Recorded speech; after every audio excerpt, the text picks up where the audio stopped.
Berpeganglah pada cita-cita.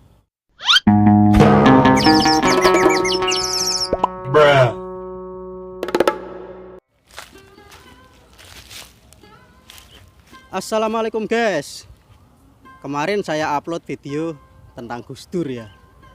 Nah sebelumnya kan saya nontonin video tentang Gus Dur. Akhirnya di beranda saya banyak video-video tentang Gus Dur yang masuk. Nah itu adalah cara kerja algoritma teman-teman. Salah satunya itu mendeteksi wajah yang ada di video. Nanti video yang ada wajah yang sama dengan yang pernah ditonton akan didistribusikan kepada orang-orang yang pernah nonton yang ada orang tersebut di dalamnya. Jadi kalau semisal kita sering nonton Pak Prabowo, nanti 1-2 video tentang Pak Prabowo akan muncul di beranda kita. Tapi kali ini saya tidak ingin membahas tentang algoritma teman-teman. Saya ingin membahas tentang salah satu pesan Gus Dur kepada salah seorang fan. Pesannya gini teman-teman. Gus, ini adalah seseorang yang mencari Gus Dur kemana-mana. Ada yang ingin disampaikan kepada Mas Rifai? Satu aja lah, berpeganglah pada cita-cita. Amin. Berpeganglah pada cita-cita. Nah ini sebenarnya bukan tentang Gus Dur atau tentang fan-nya itu ya, tapi lebih ke nasihat Gus Dur ini bisa mengenai sasaran untuk siapa saja teman-teman. Berpeganglah pada cita-cita. Nah sekarang kita kan sedang fokus di YouTube ini ya. Jadi kita itu harus yakin teman-teman dalam berproses untuk menjadi seorang YouTuber. Mungkin ada yang dalam waktu singkat bisa langsung jadi gitu ya channelnya. Tapi ada juga yang sampai bertahun-tahun tidak jadi-jadi. Ya seperti saya pribadi contohnya. Sudah lama di YouTube tapi mungkin karena saya kurang berpegang pada cita-cita, kurang fokus. Jadinya ya seperti itu. Mungkin kalau lebih fokus lagi akan lebih cepat ya, mudah-mudahan aja gitu teman-teman ya. Jadi ceritanya gini teman-teman, saya itu nonton video dari TV One ya, 1 jam lebih dekat. Kebetulan tamunya itu Gus Dur, mantan presiden keempat Republik Indonesia ya, sang guru bangsa.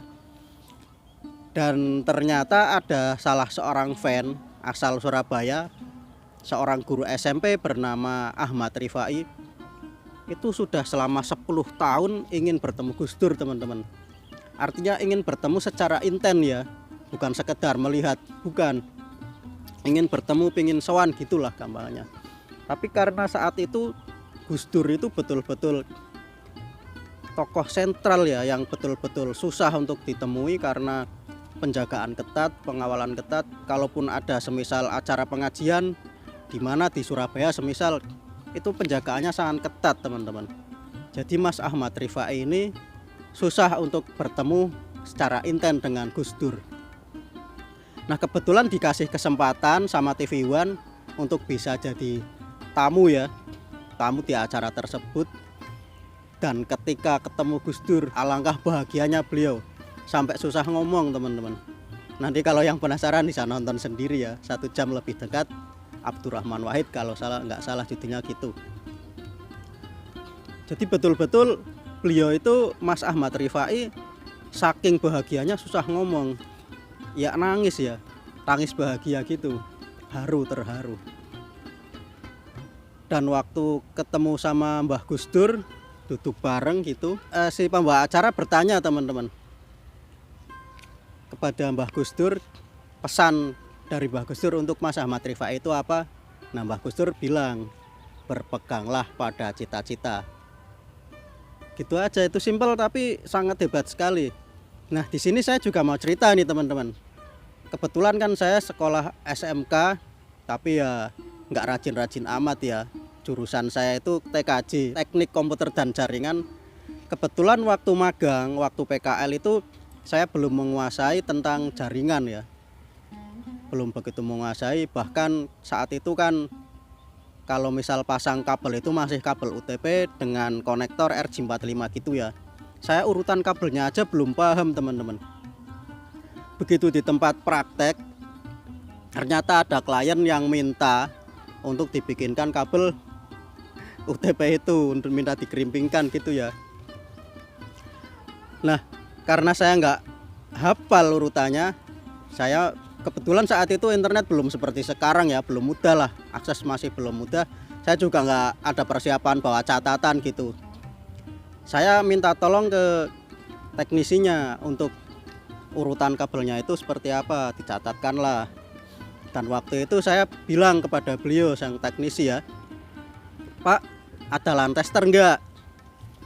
Nah, kata beliau, jaminan connect. Nah, ini yang masih saya ingat betul sampai sekarang. Jaminan connect. Beliau sudah bilang jaminan connect. Tapi ketika kita krimping, semoga orangnya nggak nonton. Ketika saya krimping semua, sudah kita nggak tahu kan, sudah saya kasihkan saja gitu. Nggak tahu apakah itu betul pemasangannya, betul pengkrimpingannya. Katanya jaminan connect, ya sudah kita percaya aja. Ternyata selama beberapa hari itu kami didiamkan teman-teman. Terus di dalam ruangan kami itu kan ada komputer, ada akses internet. Tadi saya bilang belum ada akses internet ya. Saya lupa cari gitu, belum seperti sekarang lah. Nah, saya coba buka internet itu kok nggak jalan sampai beberapa hari. Terus kebetulan kan saya itu berangkatnya pagi, bersih-bersih dulu gitu ya, nyapu-nyapu. Terus saya lihat di alat itu, di routernya, ternyata kabelnya dicabut teman-teman, yang masuk ke dalam itu. Dan lain hari, lain waktu, kebetulan kan di tempat kami itu ada senior yang dari Alfa Bank Semarang kalau nggak salah itu. Beliau cerita ini, katanya Pak teknisi ini kecewa. Ada komplain dari klien yang tadi beli kabel itu, kabel kerimpingan ya, yang minta dikerimpingkan itu, kabel UTP, kabel jaringan. Kok nggak jujur, maksudnya kalau kok nggak jujur saja ya? Kenapa harus seperti itu cara mainnya? Nggak jujur. Padahal tadi kan sudah bilang jaminan connect. Terus setelah saya selesai magang, selesai PKL, saya dendam tapi bukan dendam sama orangnya ini teman-teman. Saya tuh dendamnya sama seberapa susah sih cara bikin kabel krimping ini. Pasang kabel kabel UTP ke RJ45 itu seberapa susah. Nah, kebetulan waktu saya pulang di sekolah saya itu masih pasang-pasang kabel gitu ya, buat penggantian kabel ke antena internet. Kan nembak waktu itu ya, pakai wifi. Karena belum ada jaringan di sekitar kami, belum ada jaringan kabel. Jadi kebetulan saya dikasih mandat ini untuk ngerimping kabel ini ya. Kesempatan ini, seberapa sulit sih, saya tantang sekalian. Seberapa sulit cara bikin kabel ini. Saya hafalkan, terus sampai sekarang itu ngklotok teman-teman, sampai hafal cara urutan-urutan kabelnya itu sampai hafal. Dan setelah itu kebetulan waktu saya sudah lulus, di tempat saya kan ada salah seorang guru saya yang bikin usaha gitu ya, bukan usaha sih, lebih ke jasa pelayanan internet gitu, tapi modelnya iuran lah. Itu kan akhirnya saya yang dipercaya untuk pegang itu teman-teman. Jadi betul-betul setelah dari tempat magang tadi saya dendam seberapa susah, seberapa sulit bikin kabel, dan alhamdulillahnya gara-gara itu jadi saya bisa teman-teman, bahkan dipercaya untuk pegang ini jasa internet ini. Nah, yang perlu saya garis bawahi di sini tadi pesannya Mbah Gus Dur itu, berpeganglah pada cita-cita. Penting sekali ternyata teman-teman. Yakin, pokoknya yang penting yakin aja. Kalaupun sekarang kita belum jadi di dunia YouTube, yang penting yakin, kita terus belajar. Pokoknya jangan menyerah ya. Saya kemarin lihat sebuah tulisan gitu ya dari Gus Baha. Nggak tahu itu betul-betul Gus Baha sendiri yang bilang atau fansnya Gus Baha yang bikin. Katanya kalau kita itu mendapat kesempatan untuk berdoa, mendoakan sesuatu gitu ya yang kita inginkan, berarti insya Allah kita itu diberi kesempatan untuk mendapatkannya teman-teman. Semisal kita berdoa untuk jadi seorang YouTuber yang sukses, ya berarti kita akan mendapatkan kesempatan jadi YouTuber yang sukses.